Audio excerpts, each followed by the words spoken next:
Good morning dear students. आज का हमारा टॉपिक है कैंसर। कैंसर को अगर मैं एक्सप्लेन करना चाहूँ तो सबसे पहला इसका एक ही डेफिनेशन में आती है, अनकंट्रोल्ड डिवीज़न।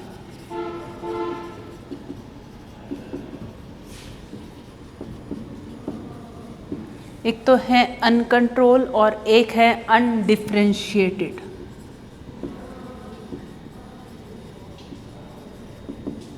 बिल्कुल अविभेदित तरीके से सेल का विभाजन होता रहता है और एक सेल के बहुत सारे मल्टीप्लिकेशंस के अंदर वो सेल्स बनती रहती हैं या उसकी इररेगुलेटेड ग्रोथ होती रहती है, जिसकी वजह से जो सेल्स हैं वो अपना काम किसी दूसरे टिश्यू को खराब करने में लगी रहती हैं। यहाँ पर एक एबनॉर्मल डिवीज़न होता है। एबनॉर्मल का मतलब कि इसमें इतना अनकंट्रोल फॉर्म के अंदर, अनडिफरेंशिएटेड फॉर्म के अंदर बिल्कुल जो सेल्स हैं उनका एक नॉर्मल सेल जो है वो उसका क्या बनता जाएगा, गुच्छा बनना शुरू हो जाएगा। तो इसको हम लोग बोलते हैं कैंसर। कैंसर जो होते हैं वो दो तरह के होते हैं, एक होते हैं बिनाइन और एक होता है मैलिग्नेंट। बिनाइन का मतलब होता है किसी एक पर्टिकुलर जगह पर, सिर्फ एक लोकल जगह पर अगर कोई गांठ बन जाती है तो इसको हम लोग ट्यूमर भी वर्ड बोलते हैं। लेकिन मैलिग्नेंट का मतलब होता है कि अगर वो ट्यूमर जगह जगह पे बनी हो या वो वहाँ से उस ट्यूमर से कोई सेल्स यानी कैंसर वाली सेल्स पूरी बॉडी में माइग्रेट करके डिफरेंट प्लेसेस पे और एक से ज़्यादा जगह के ऊपर अगर वो फैल जाए तो उसको बोलते हैं अपने मैलिग्नेंट कैंसर। तो यहाँ पर बिनाइन ट्यूमर तो वो हुआ जो कि लोकल में है, और जो मैलिग्नेंट है वो कौन सा होता है, जो कि जहाँ से फैलना शुरू हो जाता है। तो मैलिग्नेंट ट्यूमर को 3 तरह से डिवाइड किया जाता है। पहला आता है इसके अंदर कार्सिनोमा। कार्सिनोमा यानी वो वाला कैंसर है जो कि एपिडर्मल सेल्स के अंदर या एपिथेलियल सेल्स की तरीके से होता है। एपिथेलियल, जिसमें लंग कैंसर आ जाए, ब्रेस्ट कैंसर आ जाए, ये कौन सा होगा, यानी इनको एक पर्टिकुलर नाम दे देते हैं कैंसर।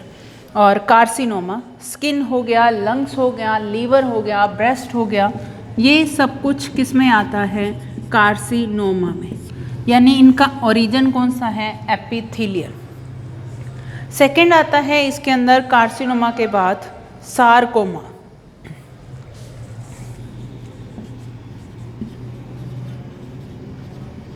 जिनका ओरिजिन मेसोडर्मल ओरिजिन हो। मेसोडर्मल मतलब कि जैसे बोन या कार्टिलेज,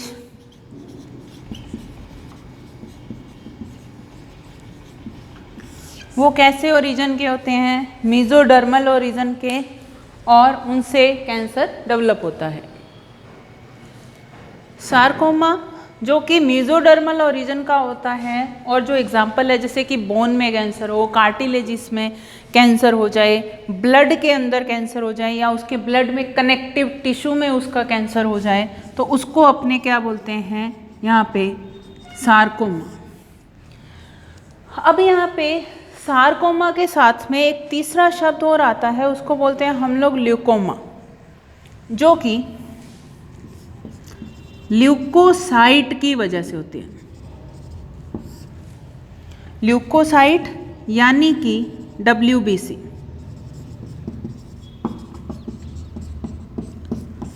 अगर इनकी वजह से कैंसर हो तो उसको अपने क्या बोलते हैं, ल्यूकोमा। प्लस साथ में अपने इसको एक तरह से कई बार जो अपने टर्म देते हैं वो अपने इसको ब्लड कैंसर भी नाम देते हैं।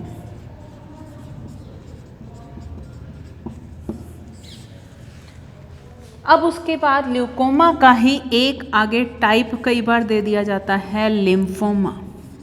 यानी अगर लिम्फेटिक टिश्यूज में हो तो उसको बोलते हैं ल्यूकोमा। अब ये तो था कैंसर का बेसिक इंट्रोडक्शन कि कैसे किस तरीके से होता है, लेकिन कैंसर के कई सिम्टम्स भी होते हैं जो कि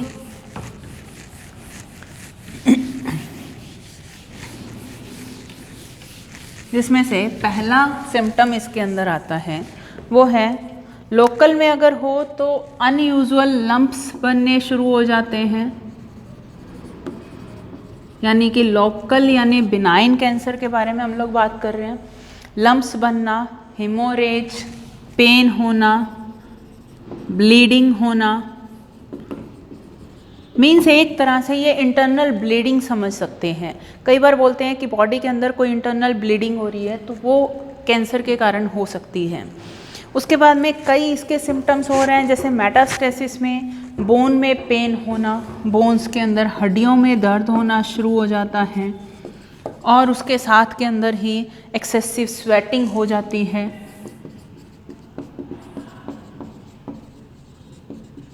एनीमिया,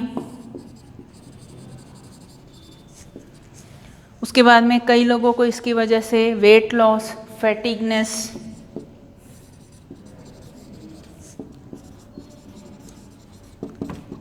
तो ये इसके कुछ सिम्टम्स हैं जो कि कैंसर की वजह से होते हैं। अब हमने बात करनी है properties of cancer cells.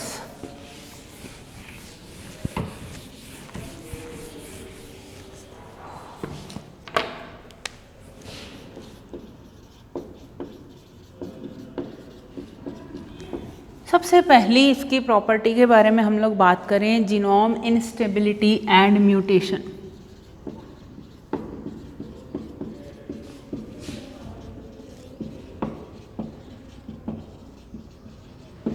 Means कि यहाँ पर क्योंकि एक हम लोग सेल डिवीज़न के बारे में बात देखते पहले, G1 S, G2 then M then G1। S phase में प्रॉपरली डीएनए क्या होता है, रेप्लिकेट करता है और डीएनए की कॉपी बनती है। लेकिन यहाँ पे सेल का लगातार डिवीज़न होता रहता है, मीन्स उसके अंदर ग्रोथ फेज की ओर इतना ध्यान नहीं जाता जितना कि उसमें बस रेप्लिकेशन पे रेप्लिकेशन, मीन्स सेल को ओनली क्या करना है, माइटोसिस करना है, मीन्स ओनली सेल को डिवाइड करना है। अगर मान लीजिए यहाँ पे कोई एस फेज में कोई एरर हुई तो उस एरर को चेक करने के लिए G2 में इतना टाइम नहीं कि जिसकी वजह से वो माइटोसिस में काम कर सके। ओनली सेल क्या करती रहती है, डिवीज़न और डिवीज़न पर डिवीज़न, जिसकी वजह से जीनोम में बहुत ज़्यादा वो स्टेबिलिटी नहीं रहती है और जीनोम में म्यूटेशन होने के चांसेस काफ़ी ज़्यादा होते हैं, जिसके कारण कैंसर के अंदर यहाँ पर म्यूटेशंस, इसी की वजह से साइड इफ़ेक्ट्स होते भी इसी के कारण है। सेकेंड पॉइंट आता है रेसिस्टिंग सेल डेथ।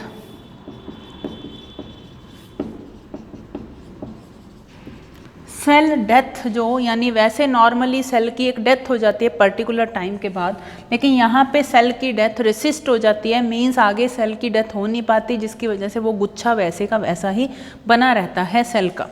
तीसरा आता है सेलुलर एनर्जी डिस्टर्बेंस।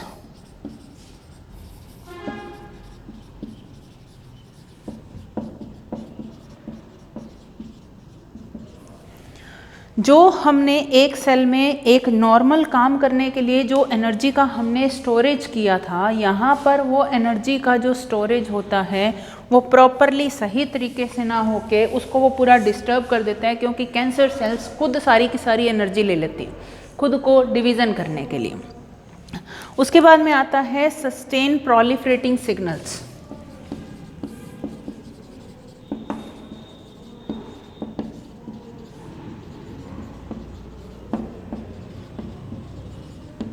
मीन्स लगातार इनको ऐसे सिग्नल्स दिए जाते हैं जिसकी वजह से ये अपना प्रोलिफरेशन या लगातार अपनी वृद्धि या अपना डिवीज़न करती रहती हैं। इन सेल्स की प्रॉपर्टी होती है। उसके बाद इनके अंदर रेप्लिकेट इमॉर्टिलिटी होती है।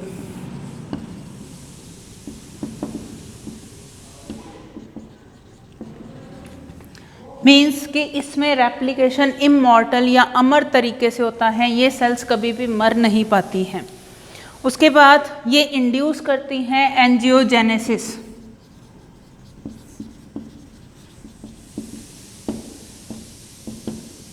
नई ब्लड कैपिलरीज की फॉर्मेशन। क्योंकि अगर पहले यहाँ पर एक जगह पे एक ही सेल थी या दो सेल्स थी, उनके पास में कैपिलरी भी एक एक ही थी या उसमें थोड़ी सी दो दो हो सकती हैं जो कि उसको पास में ब्लड की सप्लाई देने का काम कर रही हैं। लेकिन अगर ये सेल का गुच्छा बड़ा हो गया तो यहाँ पे कैपिलरीज भी ज़्यादा चाहिए, मींस ब्लड की रिक्वायरमेंट ज़्यादा चाहिए, न्यूट्रिशन ज़्यादा चाहिए, जिसकी वजह से कैपिलरीज को भी बनाना पड़ेगा। और कैपिलरीज को बनाना मींस उसकी फॉर्मेशन, उसको बोलते हैं एंजियोजेनेसिस। तो इसीलिए यहाँ पर ब्लड सेल जो कैंसर सेल्स हैं वो इसको इंड्यूस करने का काम करती हैं। न्यू ब्लड वेसल्स की फॉर्मेशन। एक आता है एनकरेज इंडिपेंडेंट, बिना सहारे के भी ये अपनी ग्रोथ कर सकती हैं, बिना सबस्ट्रेटम के, यानी इसको कोई वो मतलब नहीं होता कि ये इसके पास में कुछ सबस्ट्रेट है या नहीं है, लेकिन ये अपनी ग्रोथ या अपने डिवीज़न पे डिवीज़न करेंगे। दूसरा इसमें एक और इसी के साथ का ही पॉइंट आता है मिला जुला, density independent.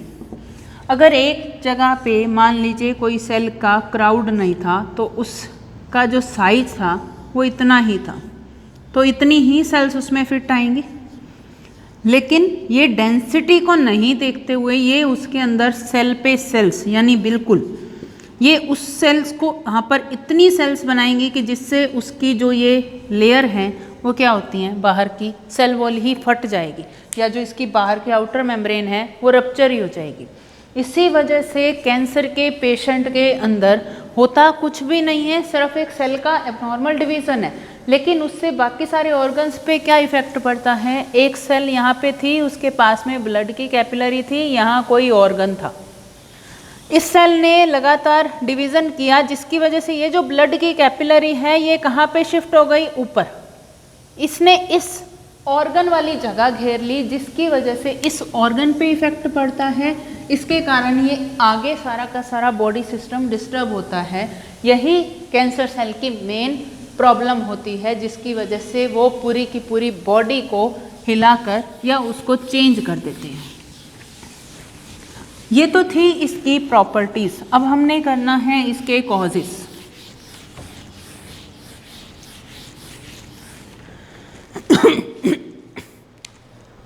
Causes of cancer. Cancer के मेनली जो कारण हैं वो 3 तरह के होते हैं। पहला होता है उसमें बाय जीन्स, जिसको जीन्स यानी कि क्रोमोसोम के जो जीन्स हैं वो कंट्रोल करते हैं। सेकंड पॉइंट होता है इसके अंदर कार्सिनोजेंस, और तीसरा जो होता है वो इसका वो इसका रीज़न होता है वायरसेस, यानी और उन वायरसेस को ऑन्कोवायरसेस बोले जाते हैं। और कार्सिनोजेंस ये भी क्या है, एक तरह से कैंसर कॉजिंग केमिकल्स होते हैं। तो अब हमने सबसे पहला इसका कोर्स पढ़ना है वो है बाय जीन्स। इसमें टोटली इसके अंदर 3 तरह के जीन्स काम करते हैं। पहला तो है इसमें प्रोटो ऑन्कोजीन, दूसरा है इसमें ट्यूमर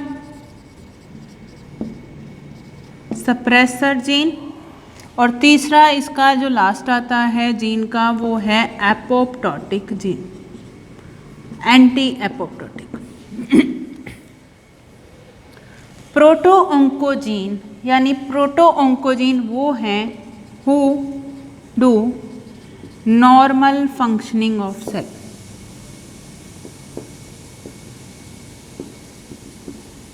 या हम लोग ये कह सकते हैं विच मेंटेन नॉर्मल फंक्शन। जो कि बॉडी की रेगुलर क्रियाएं हैं, जो रेगुलर जो चीज़ें बननी हैं उन चीज़ों को कंट्रोल करने का काम किसका होता है? Proto oncogene. Means normal division करना, नॉर्मल सेल के अंदर मेटाबॉलिज्म होना, नॉर्मल उसके एनकरेज डिपेंडेंट फॉर्म के अंदर काम करना, यानी नॉर्मल बॉडी के अंदर जो भी रिएक्शंस होती हैं वो सारा काम या उस सेल के अंदर कौन कंट्रोल करके बैठा है? Proto oncogene. लेकिन इस प्रोटो ऑन्कोजीन में एक म्यूटेशन होता है जिसको बोलते हैं gain of function. It's very important. Gain of function यानी कि नया काम मिल जाता है, तो ये जो प्रोटो ऑन्कोजीन कन्वर्ट हो जाते हैं ऑन्कोजीन में, और ऑन्कोजीन वो जीन है जो कि ट्यूमर को इंड्यूस करने का काम या कैंसर को कॉज करने का काम करते हैं। यहाँ पर आपको ये समझना है कि एक घर में नॉर्मल कोई भी पर्सन जो था उसको नॉर्मल काम करना था, घर का काम करना था, वो अपना काम नॉर्मल वे से करा जा रहा था। मीन्स नॉर्मल घर को या अपने नॉर्मल सेल को मेंटेन रखने का काम कर रहा था। लेकिन कुछ ऐसा हुआ, अब ये जो प्रोटो ऑन्कोजीन है, ट्यूमर सप्रेसर है, या ये जो एंटी एपोप्टोटिक हैं, ये कहीं ना कहीं जो प्रभावित होते हैं वो इन्हीं दो से प्रभावित होंगे। कार्सिनोजन के कारण होंगे या वायरस ओंको के कारण या ओंको वायरसिस के कारण हो सकते हैं, क्योंकि ये कुछ प्रॉब्लम तो क्रिएट करेंगे। ये जो प्रोटो ऑन्कोजीन था या वो जो नॉर्मल पर्सन था वो अपना काम उसने बहुत अच्छे से नॉर्मली किया, लेकिन उसमें कुछ ना कुछ घर की सिचुएशन में कुछ ऐसा हुआ, कोई बाहर का कोई एलिमेंट, बाहर से कोई सिग्नल, बाहर से कोई फ़ोन कॉल, कुछ भी उनकी वजह से उसमें ऐसा चेंज आया, यानी एक उसको घर के अंदर नया काम दे दिया गया, गेन ऑफ फंक्शन, कि उसको नया काम मिल गया, जिसकी वजह से वो प्रोटो वाला का जो नेचर थी वो किस में कन्वर्ट हो गया? ऑन्कोजीन में। मीन्स प्रोटो का मतलब होता है एक पूर्व रूप, या उसको बोल सकते हैं हम लोग इनएक्टिव। इनएक्टिव है ऐसा जीन जो कि कैंसर को कॉज कर सकता है, लेकिन उस इनएक्टिव में कौन सा mutation? Gain of function mutation हुआ, जिसकी वजह से वो किस में कन्वर्ट हुआ? ऑन्को में, और उसने नया काम पकड़ लिया, कौन सा? कैंसर को कॉज करने का। जो ट्यूमर सप्रेसर जीन है वो इसके प्रोटो के उल्टा काम करता है। इसको ऑलरेडी काम दिया गया था कि ट्यूमर को सप्रेस करना है, ट्यूमर को सप्रेस करके रखने का काम, मतलब कि कैंसर को रोक कर बैठा हुआ था।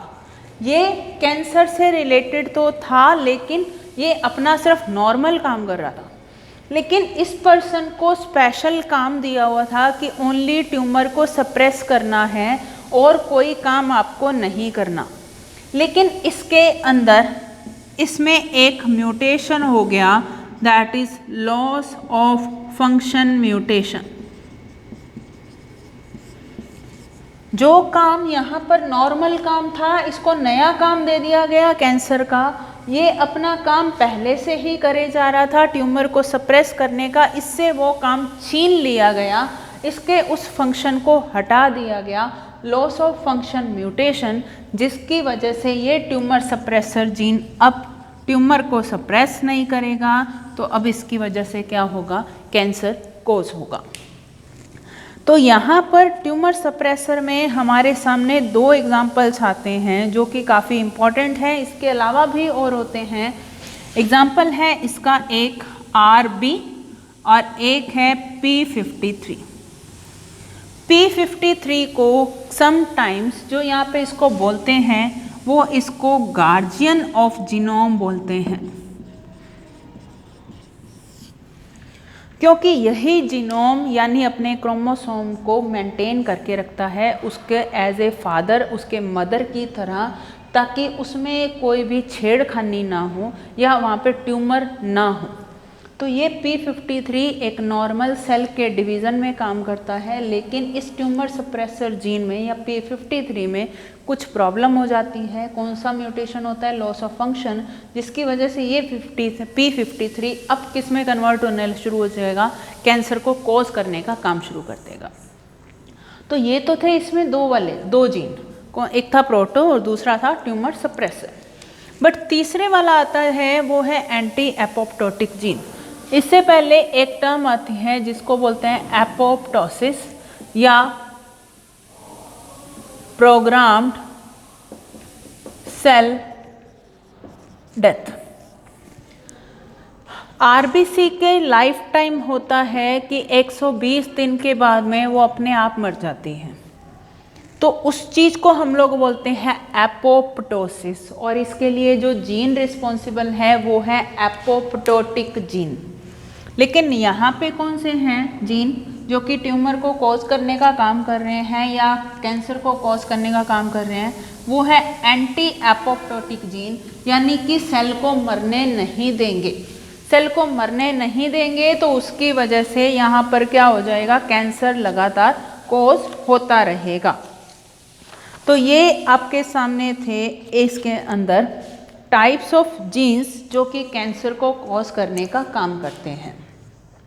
आज के लिए हम लोग इतना ही करेंगे। नेक्स्ट क्लास के अंदर हम लोग कार्सिनोजेंस और इनको हम लोग कंटिन्यू करने का काम करेंगे। आपको कोई भी प्रॉब्लम आए तो आप मुझे मेरे नंबर पर व्हाट्सएप कर सकते हो 9785409208 नंबर पर। आज के लिए इतना ही। Thank you so much.